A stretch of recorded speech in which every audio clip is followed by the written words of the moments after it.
Bang ng Maiso, at saka nagpapasalamat din ako kapulisan natin na alam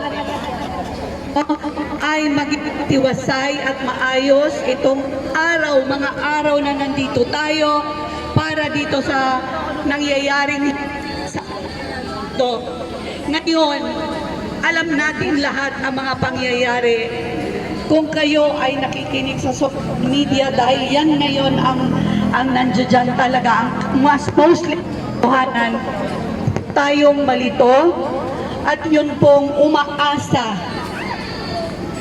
sa dami ng nangyayaring nakawan at sinungaling kasinungalingan, kababuyan na nangyari sa Senado. Minsan iisipin natin, tayo ba ay pinabayaan na ng Panginoon? Ang sagot ko po ay hindi. Buhay po ang on.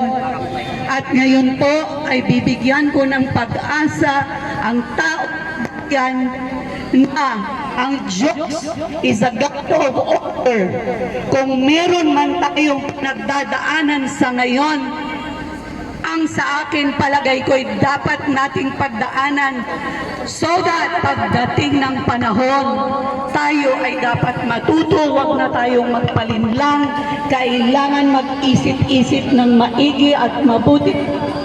Mostly, magdasal po tayo. So to open this afternoon, natin General Bato at ang majority block, ito po ang pangako ng Diyos. Babasahin ko po yung word para po malinaw po sa ating lahat. Pagpasensyahan niyo po ako, English po yung verb ng aking dasal. Yung tubig ko.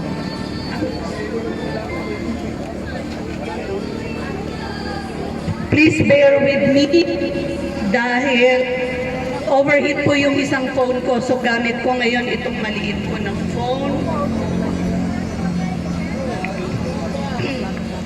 Ito po yung prayer ko this morning dahil paggising ko po, umiiyak po ako dahil po ang sama-sama na ng loob ko, ang sama-sama na ng nangyayari sa governance natin. Pero gumanda po ang araw ko dahil nabasa ko po ito. Ang sabi ng Panginoon, I will not ignore the cries of injustice. I am about, teka lang ha, I am about to unleash my great power like a mighty wind through your land.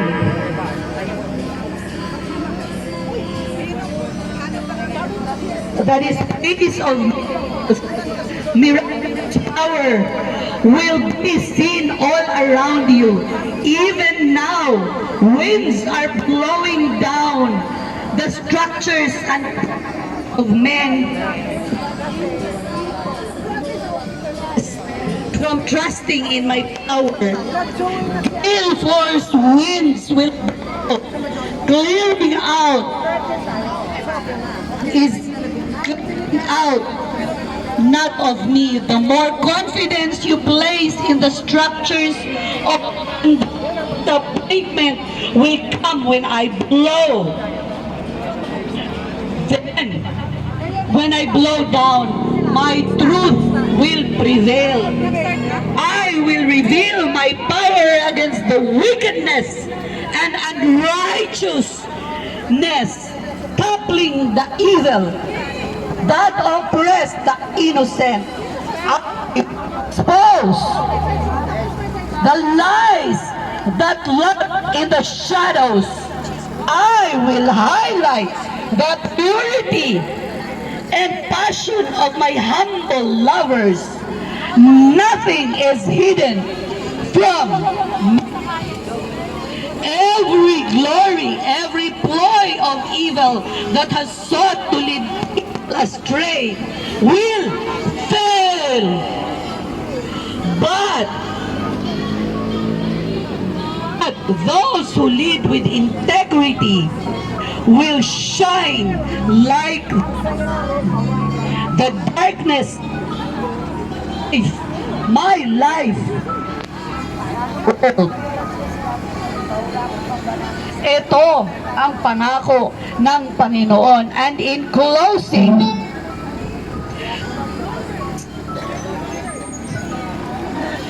rulers scheme and confer together against each other. Ito ang pangako ng Panginoon. Magdasal po tayo. Abba Father, maraming salamat po sa pangako mo ngayong araw na ito na ni-release mo, ni-reveal mo sa akin today. Yes, Lord, we trust in you. Father, we trust in you that you will prevail the injustices in the midst of all this wickedness. Abba Father, let your blood of Christ be upon this Senate and everyone else here, even dito sa labas. Kahit po yung sa kabila na din po, tulungan niyo po kami, basbasan niyo po kami ng blood ni Kristo. Maraming salamat po. I-clear niyo po ng mga taong wala nang alam po kung paano sila magstay in power na wala naman silang karapanan, yung mga magnanakaw. Lord, convict them, confuse the enemies, Father, in the name of Jesus. Your name be praised. Your name be praised. Your name be praised. Yan po. That's our prayer in the name of Jesus. And everybody says, Amen. Amen and Amen. Ibigay ko po ito, ang mikropono dito sa ating kapatid na Muslim. Maraming salamat.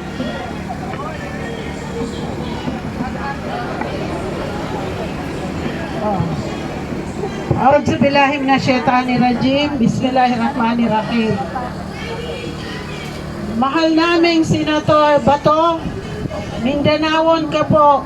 And as per history, ang Mindanao is never been colonized. Pangatawanan mo yan, huwag kang padadaig. At isa sa batas ng Islam, huwag mong isuko ang iyong pamilya. Kung anong meron ka, lumaban ka. Kasi mapupunta ka sa impyerno kung isusuko mo. Senator Bato Cayetano, congratulations, applause ka for defending the House of Senate. Who are they, by the way? Tatay Digong, how many president? Ikaw lang ang pumirma sa BAM after 50 years. Kahit ikamatay ko ng aming lahi, susuportahan ka namin dahil ikaw lang ang may puso sa kamusliman. Kaya, mga kababayan ko, Bangsamoro, huwag tayong taksil. Ngayon, nag-aaway-away kayo sa BAM. Sino ba may pagkadat yan? After we get the comprehensive agreement of the BAM, sino ang nag-create ng division? Hulaan nyo, nagkakagulo kami sa Mindanao. Yung magkakasama, nag-aaway na. Maawa po kayo. Nandyan po yan